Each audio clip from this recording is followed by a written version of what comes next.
아몬티아도 술통. 그동안 포르투나토가 내게 너무나 많은 상처를 주었지만 난 최선을 다해 참아왔다. 하지만 그가 감히 나에게 모욕까지 주자 더 이상 참을 수 없다고 생각했고 반드시 복수하고야 말겠다고 굳게 다짐했다. 그러나 내 성격을 잘 아는 사람이라면 내가 그에게 그런 협박을 했으리라고는 생각하지 않을 것이다.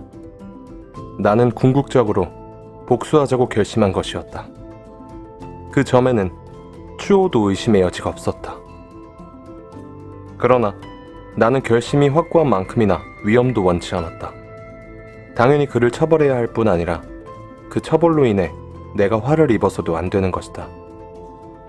복수가 잘못을 바로잡으려는 사람을 압도해버린다면 그런 복수는 잘못을 교정한 행위라고 볼 수 없다.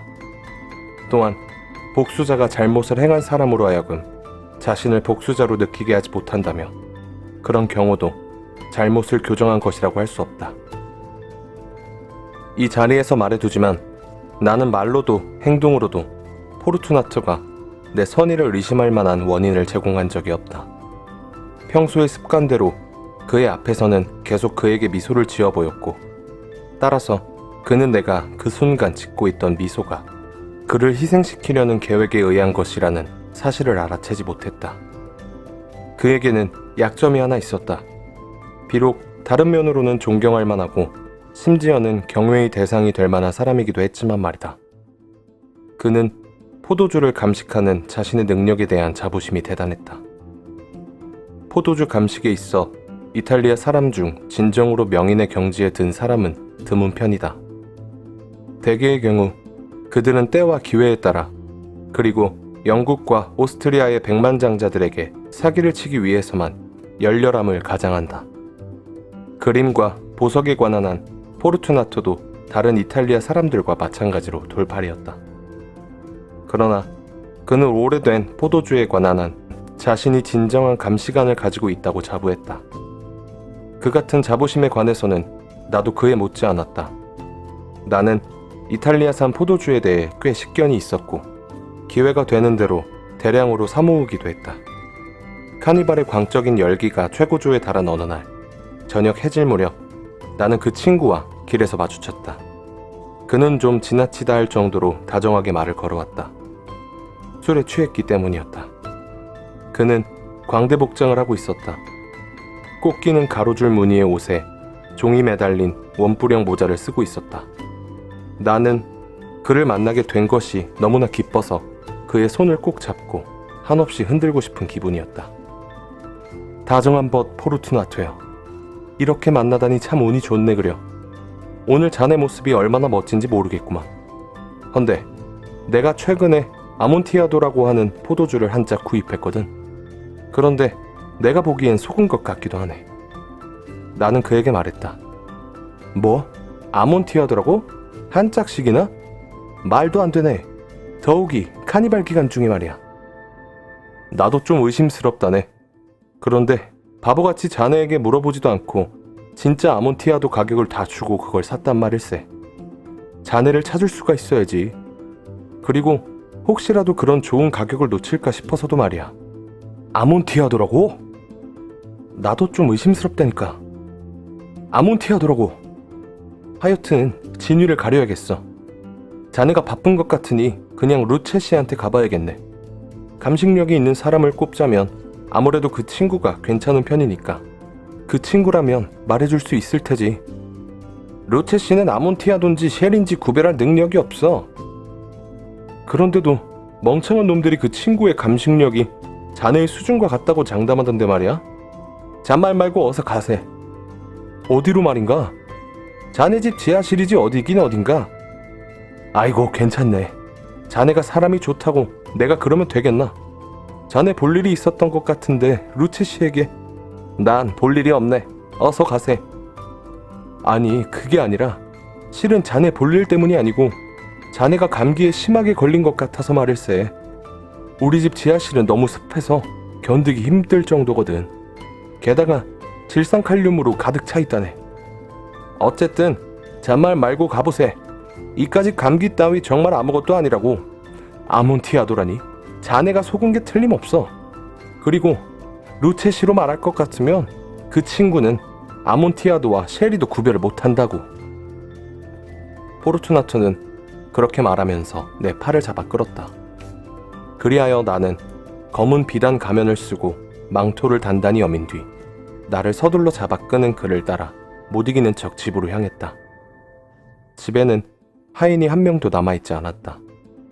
때가 때이니만큼 모두 카니발을 즐기러 나가서 없었다.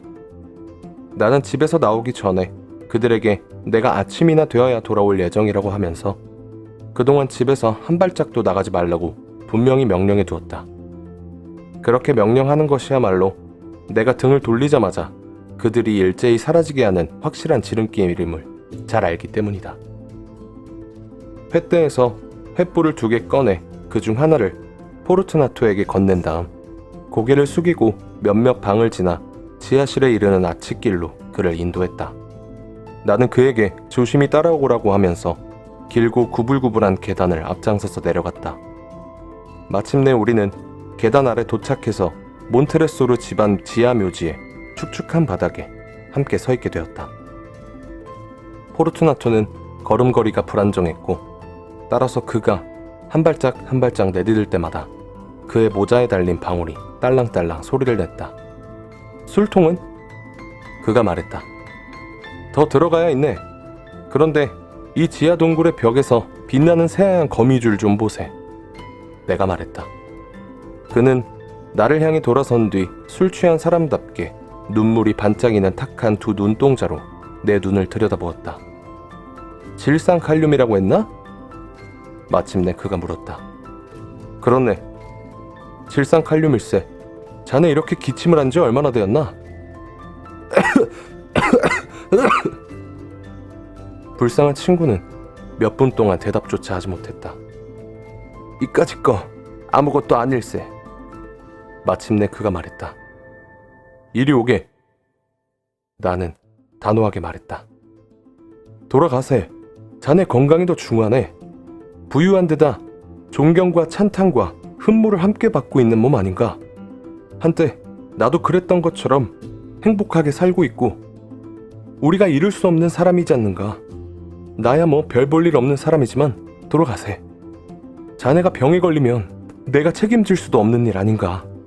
게다가 루체 씨도 있고. 그만하게. 이까지 기침 아무것도 아니니까. 기침이 죽을 병은 아니지 않은가. 난 기침 때문에 죽진 않네. 맞는 말일세. 그리고 뭐 사실 자네한테 쓸데없이 겁을 주려는 건 아니었네. 그렇지만 최대한 조심하는 게 좋을 것이네. 이 매독산 약주를 한 잔 마시면 지하실의 도끼 따위는 아무것도 아니겠지.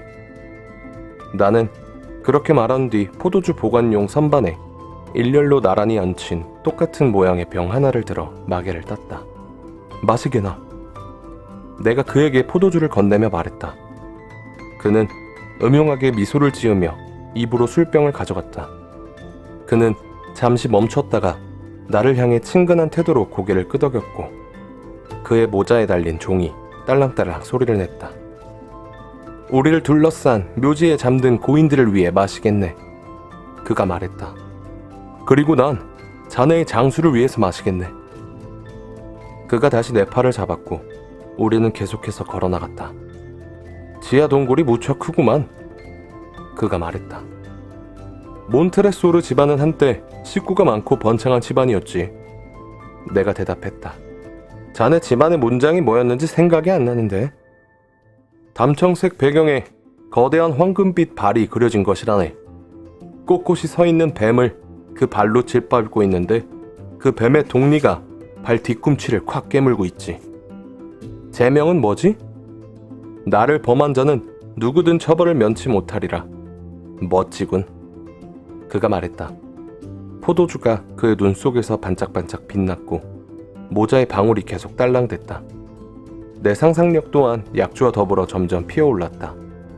우리는 크고 작은 통과 뼈다귀가 군데군데 쌓인 긴 통로를 열어 지나 지하 묘지의 가장 깊숙한 지점에 도달했다. 나는 다시 발길을 멈추고 이번에는 단호한 손길로 포르투나토의 팔꿈치 위를 꽉 잡고 말했다. 질산칼륨이네. 보게. 질산칼륨이 더 늘어났네. 천장에 이끼처럼 매달려 있군. 우리가 지하 수면 아래로 내려온 거야. 물방울이 뼈다귀들 사이에 뚝뚝 떨어지고 있어. 이리 오게. 더 늦기 전에 돌아가세. 자네 기침? 아무것도 아니라니까 계속 가세. 그렇지만 우선 약주를 좀 더 마셔야지. 나는 드그라브 와인병을 따서 그에게 건넸다. 그는 그 병을 단숨에 비웠다. 그의 눈은 격렬한 빛으로 번뜩였다. 그는 웃음을 터뜨리면서 내가 이해할 수 없는 요란스러운 몸짓으로 병을 공중으로 던져 올렸다. 나는 놀라서 그를 바라보았다. 그는 같은 동작을 반복했다. 자네, 이게 무슨 동작인지 모르나? 그가 물었다. 모르겠는걸? 내가 대답했다. 그렇다면 자네는 단원이 아니군. 무슨 말인가? 자네가 프리메이슨 단원이 아니란 말일세. 아니야, 맞아. 자네가? 말도 안 돼. 프리메이슨이라니. 프리메이슨이라니까. 암호를 보여주게. 이게 바로 그 암호일세. 망토자락 손에 감춰두었던 흑손을 꺼내 보이며 내가 대답했다. 자네, 농담하는구만. 그가 몇 발짝 물러서며 외쳤다. 아무튼 아몬티아도를 시음하러 가세나. 그렇게 하세. 나는 흑손을 망토 속에 도로 집어넣은 뒤 다시 그를 향해 내 팔을 내밀었다. 그의 몸이 내 팔에 무겁게 실렸다. 우리는 아몬티아도를 향해 계속 전진했다. 몇 개의 낮은 아치 밑을 통과해 앞으로, 밑으로, 앞으로, 다시 밑으로 나아가다가 마침내 땅속 깊숙한 곳에 있는 지하 납골당에 도착했다. 그곳은 공기가 너무 탁해 우리가 든 횃불조차 활활 타오르기보다는 그냥 이글거릴 뿐이었다. 지하 납골당 속 끝까지 깊이 들어가니 그 방보다 더 작은 또 하나의 납골당이 나타났다. 파리에 있는 거대한 납골당처럼 그곳에도 해골이 머리 위 천장에 닿을 정도까지 수북히 벽면을 따라 쌓여 있었다. 이 내밀한 묘지의 삼면이 모두 그런 식으로 장식되어 있었다. 네 번째 벽에는 뼈들이 무너져 내려 바닥 여기저기에 제멋대로 수북히 쌓여 있었고 그중 한 곳에는 상당히 큰 무더기가 있었다. 뼈가 무너져 내리는 바람에 우리는 그 벽 쪽으로 가로 세로 1m, 높이 2m 정도의 또 하나의 내밀한 지하방이 있다는 것을 알 수 있었다. 이 방은 의도적으로 만든 것이라기보다는 지하 묘지의 천장을 받치는 두 기둥 사이의 공간과 뒤쪽에서 그 두 기둥을 연결하는 단단한 화강암 벽들 중 하나에 의해 이루어진 것처럼 보였다. 포르투나토는 불빛이 잦아든 횃불을 들고 동굴 안쪽을 들여다보려고 했지만 소용이 없었다. 불빛이 워낙 희미해서 깊숙한 동굴 안 반대편 벽까지 보이지 않았던 것이다. 어서 들어가 보게. 바로 이 안에 아몬티아도가 있거든. 루체시로 말하자면. 내가 말했다. 그놈은 멍텅구리 바보일세. 그는 내 말을 막으면서 비틀비틀 발을 내디뎠고 나는 그의 뒤를 바짝 따라갔다.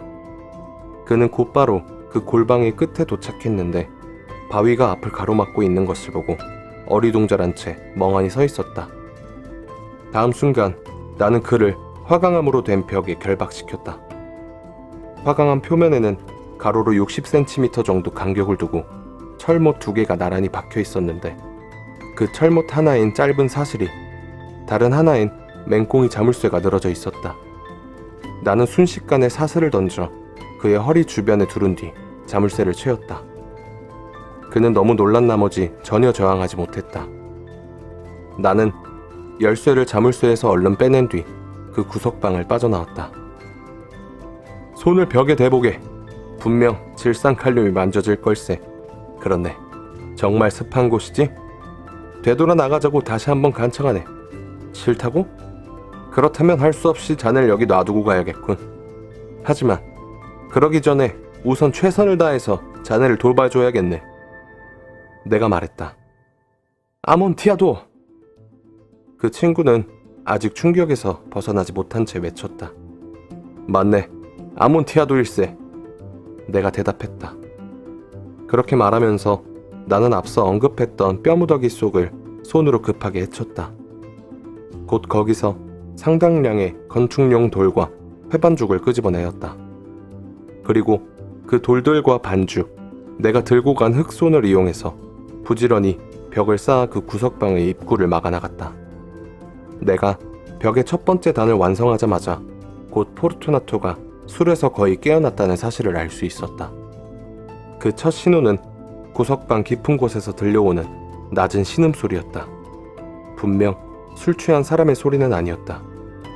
이어서 길고 고집스러운 정적이 흘렀다. 나는 두 번째 단, 세 번째 단, 그리고 네 번째 단을 쌓아 올라갔다. 사슬이 난폭하게 흔들리는 소리가 귀에 들려왔다. 그 소음은 몇 분 동안 이어졌는데 그 몇 분 동안 나는 하던 일을 멈추고 뼈무더기 위에 앉아 그 소리를 음미했다. 마침내 쇠사슬이 덜컹거리는 소리가 그쳤고 나는 다시 흙손을 들어 다섯 번째, 여섯 번째, 그리고 일곱 번째 단을 재빨리 쌓아 올렸다. 벽은 이제 거의 내 가슴께까지 올라왔다. 나는 다시 벽돌 쌓기를 멈추고 방금 쌓아 올린 벽 위로 횃불을 들어 올려 구석방 안에 있는 그 친구 머리 위로 희미한 빛을 보내주었다.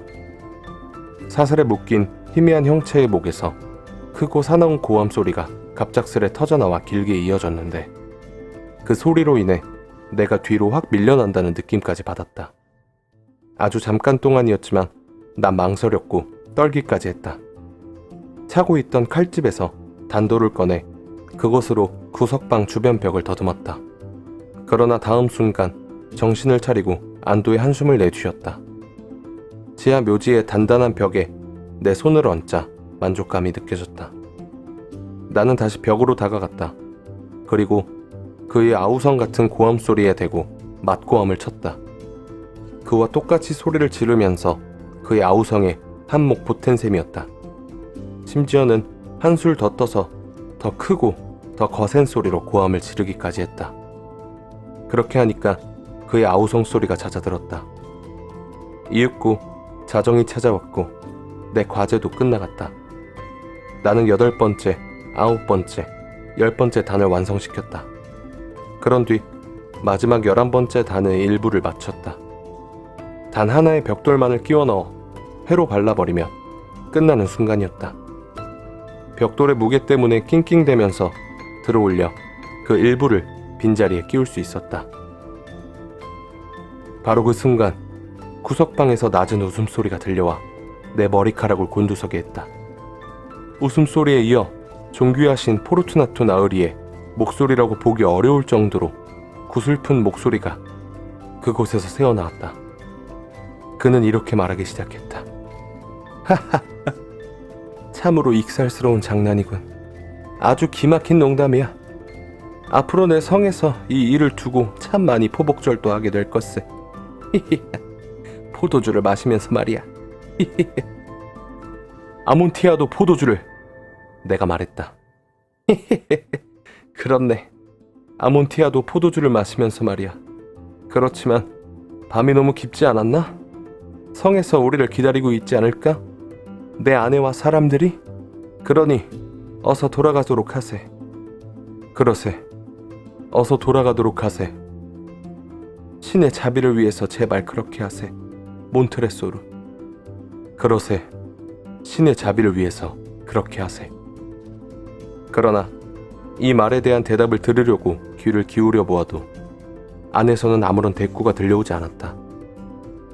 나는 더는 참지 못하고 큰 소리로 그의 이름을 불렀다. 포르투나토! 대답이 없었다. 나는 다시 불렀다. 포르투나토! 여전히 아무 대답도 들려오지 않았다. 나는 벽돌 사이의 구멍으로 횃불을 집어넣어 그것을 안쪽으로 떨어뜨렸다. 그에 대한 반응으로 들려온 것은 방울이 딸랑거리는 소리뿐이었다.